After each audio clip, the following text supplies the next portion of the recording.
The kitchen, with its sunlit tiles and aroma of stew simmering, felt far less inviting than it used to. I could feel the weight of Mark's stare as he scanned the room, looking for something to criticize. "You've made the same stew again, Anna?" Mark remarked, a hint of disdain in his voice. "It's your favorite, Mark. I thought—" "You thought wrong, like always." He cut me off, his voice rising. "Every day it's the same thing. I come home after a long day, hoping for something different, something better. But all I get is this monotony." I bit back a retort, looking down to hide the hurt in my eyes. "And what have you done all day, Anna?" He prodded further. "Sitting around, chatting with your friends on the phone, I bet. You're just a sponger, Anna." I felt my face flush with embarrassment and anger. Before I could respond, Sarah entered the kitchen. The hope I harbored, that she'd be my ally in these moments, quickly vanished when she spoke. "Honestly, Mom, why don't you try something new for a change? Or better yet, why don't you do something useful for once?" she snapped, grabbing an apple from the fruit bowl and taking a bite with an exaggerated crunch. I tried to remain calm, holding back tears. I thought making something familiar would be comforting. "I'm sorry if it wasn't to your liking." Sarah scoffed, looking eerily similar to her father in that moment. "It's not about the food, Mom. It's about how you just exist in this house, like a piece of furniture." Feeling cornered and overwhelmed, I mustered up the little dignity I had left. "I've always done my best for this family. Maybe one day you'll see that." Mark chuckled darkly. "Oh, Anna, always playing the victim. You know, maybe if you had a father growing up, you'd know how to be a better wife and mother." I gasped, shocked at his cruel words. The sting of his remark hit deep, reminding me of the father-shaped void in my life. Sarah, echoing her father's sentiment, added, "Maybe then you'd be less of a burden." Feeling the weight of their combined disdain, I took a deep breath. "I'll be in my room. Dinner's ready whenever you want it," I said quietly, leaving the kitchen and praying for the strength to endure another day in this crumbling facade of a family. Days turned into weeks, and the atmosphere at home remained tense. Sarah was out more often than not, and when she was home, she spent most of her time locked in her room.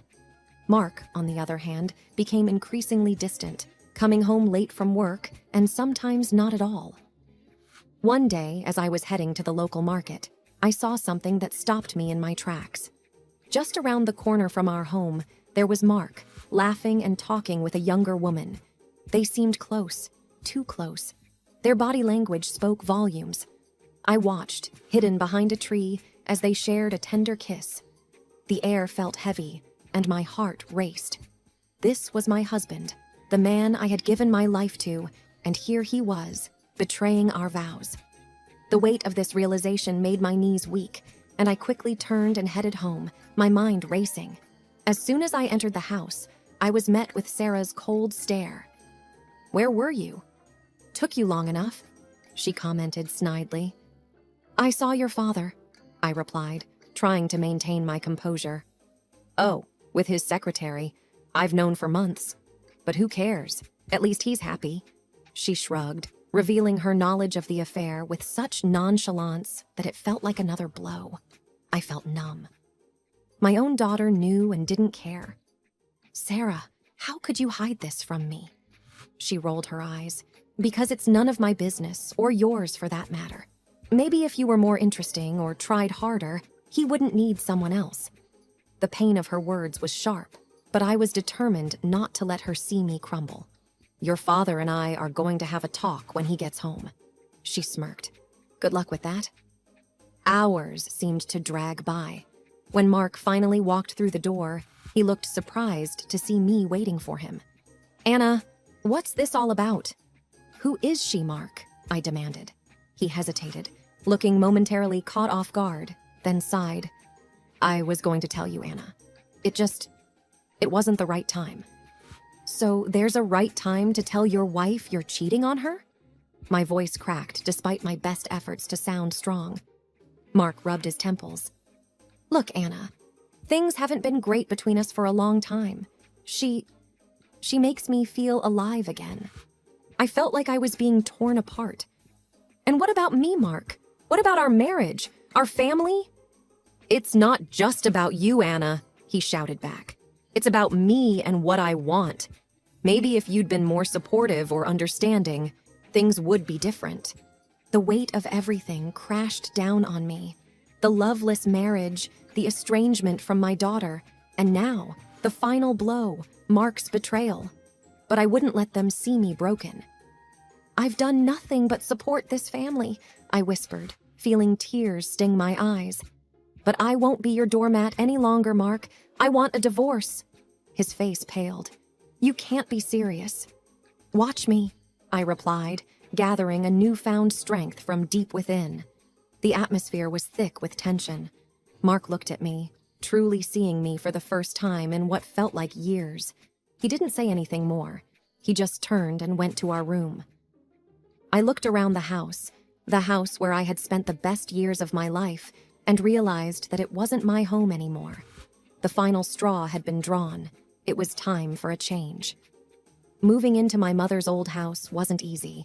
The memories of her surrounded me, and sometimes I felt her presence so vividly it was as though she was still with me. I would hear her laughter in the creaks of the wooden floors, or see her reflection in the old mirrors.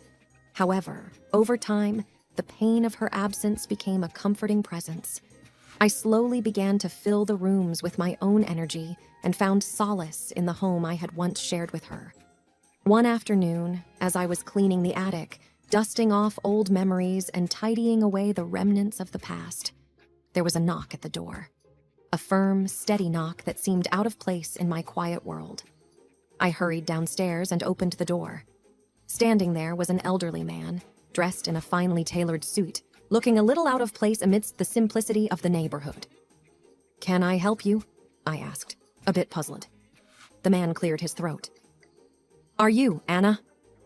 I nodded. "Yes, I am. Who are you?" He took a deep breath. "I'm Richard. I knew your mother. We were close once." I looked him up and down, searching my memories for any mention of a Richard. Nothing came up. "I'm sorry, but I don't recall my mother mentioning a Richard." He looked pained but nodded. "She wouldn't have. Our parting was not amicable. I'm actually your father, Anna." The world around me seemed to blur, and I stumbled back a step. "What? That's impossible. My mother would have told me." Richard's eyes softened, filled with a mixture of pain and regret. "She had her reasons, Anna. I wish she had told you, but she chose to keep it from both of us." I felt a rush of anger. "And why should I believe you?" Richard sighed and reached into his coat pocket, pulling out an old photograph. It was a picture of a young couple, very much in love. The woman was unmistakably my mother, and beside her was a younger Richard. They looked happy, their smiles genuine.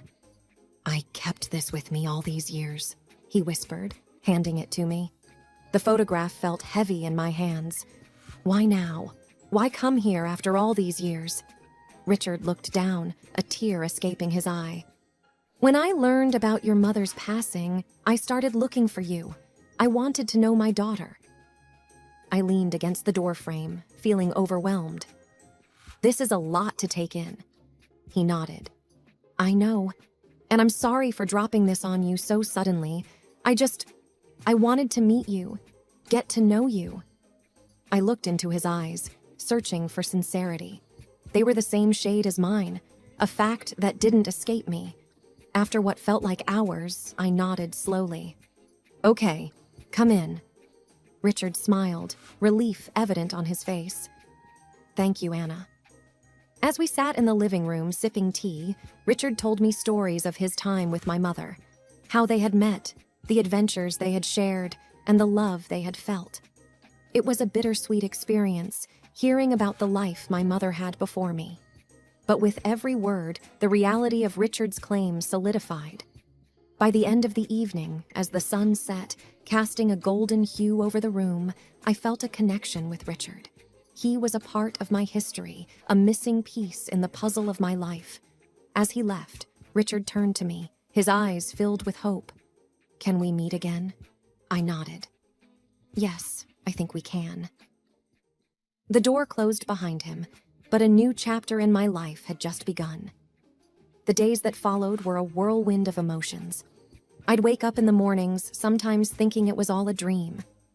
The father I'd never known was now suddenly a part of my life, and each day brought new revelations. Richard would visit often, sharing tales of his family, of the world he came from, a world of affluence and privilege. I learned that he was a successful businessman, having built a vast empire over the years. Despite all his success, he often mentioned a void, a piece of him that always felt missing. One day, as we sat on the porch sipping on lemonade, Richard turned to me, a contemplative look in his eyes. "Anna," he began, "there's something I've been thinking about. I want to meet Sarah, my granddaughter." I hesitated. Sarah hadn't been in touch since I left, and the thought of reconnecting with her felt daunting. "Richard, I don't know. She's changed, and our relationship is strained." He placed a reassuring hand on mine. "I understand, but I want to at least try, for both of us." I took a deep breath. "Okay, but we should plan it out. It won't be easy." Richard's eyes twinkled with mischief. "How about a little act? I've got an idea." Intrigued, I leaned in closer as he whispered his plan. The next day, Richard showed up at my doorstep in a battered old truck, wearing a shabby suit that looked like it had seen better days. I tried to stifle a giggle as he struck a pose. "Well, what do you think? Convincing?" I laughed. "Very. But what's with the truck?" He grinned. "Part of the plan.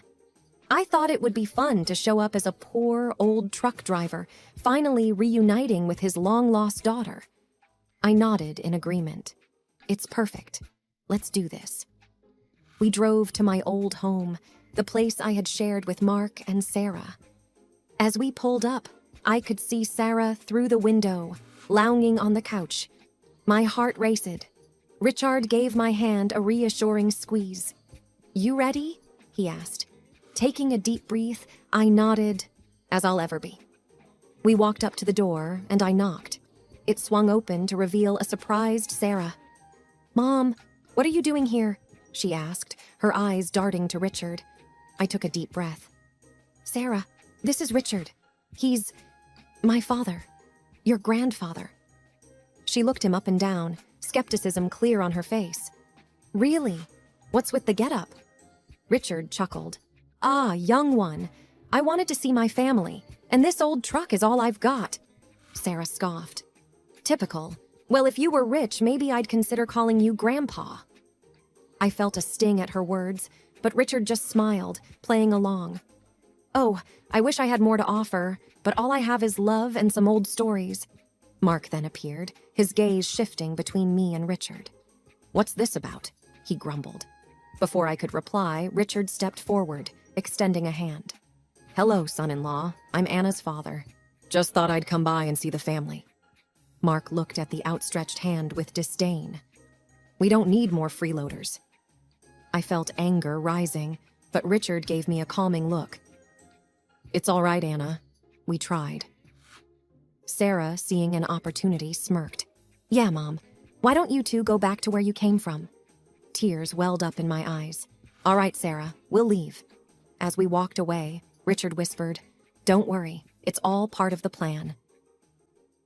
Weeks after moving into the mansion with Richard, the doors of the grand home swung open to Mark and Sarah, who seemingly showed up out of the blue. The transformation of the mansion's interior was astonishing. Lavish furnishings, pristine marble floors, and artwork that told stories of eras gone by. But the most significant change was in me. The once broken, downtrodden Anna had been replaced by a woman of grace and confidence.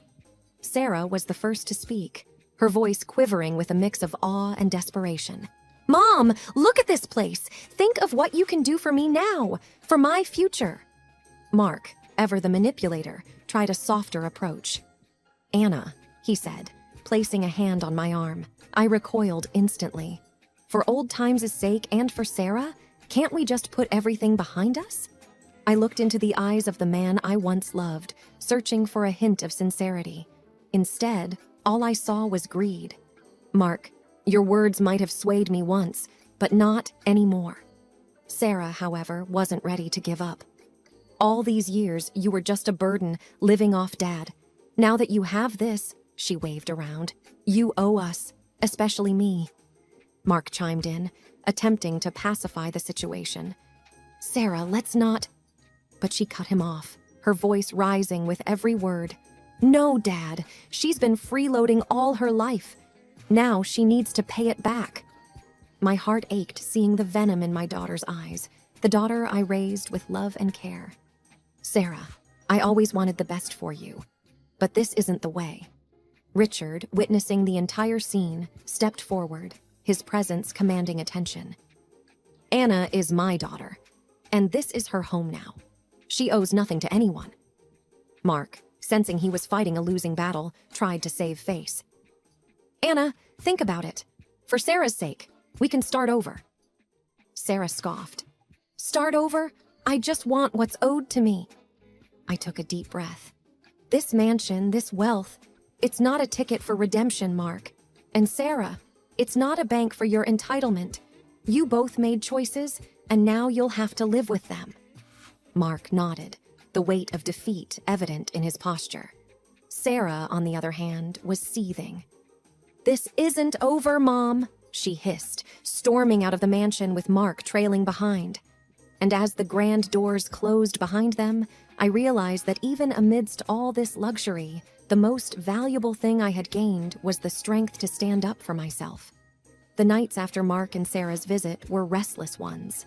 Despite the soft, plush bed and the quiet stillness of the mansion, my mind kept revisiting our confrontation.